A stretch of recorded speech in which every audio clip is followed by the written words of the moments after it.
आज की इस वीडियो में हम सीखेंगे कि किस तरह हम विंडोज़ 10 में प्रिंट स्क्रीन के ज़रिए स्क्रीनशॉट ले सकते हैं। मेथड बहुत ही आसान है, चलें सीखते हैं इसको।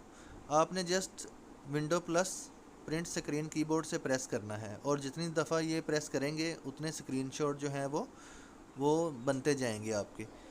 तो सिंपली जैसे मैं अब प्रेस कर रहा हूँ, मैंने टोटल 5 प्रेस किए हैं, ठीक है। विंडोज़ प्लस प्रिंट स्क्रीन को 5 दफ़ा प्रेस किया है तो मेरे पास 5 स्क्रीनशॉट आ जाएंगे। जैसे ही ये स्क्रीनशॉट मैं ले लूँगा तो मैं आपको अभी बताता हूँ कि किस तरह हम इसको देख सकते हैं। माई कंप्यूटर में जाएंगे, सिंपली हम लेफ़्ट साइड पर देखेंगे तो हमारे पास स्क्रीनशॉट का ऑप्शन आ रहा होगा या ऊपर पिक्चर का ऑप्शन आ रहा है, ठीक है। यहाँ पर देखें, मैंने ये स्क्रीनशॉट लिए हैं, 5 स्क्रीनशॉट लिए थे मैंने डेस्कटॉप के। तो ये इजीली यहाँ पर अवेलेबल हैं और ये फुल एचडी में है। तो इस तरह आप भी अपने स्क्रीनशॉट ले सकते हैं।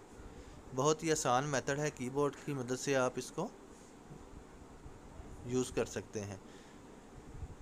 ये देखें, बिल्कुल एचडी है, ये फुल एचडी आपको स्क्रीनशॉट मिलेंगे इस तरह। तो ये बहुत ही आसान मेथड है, इसको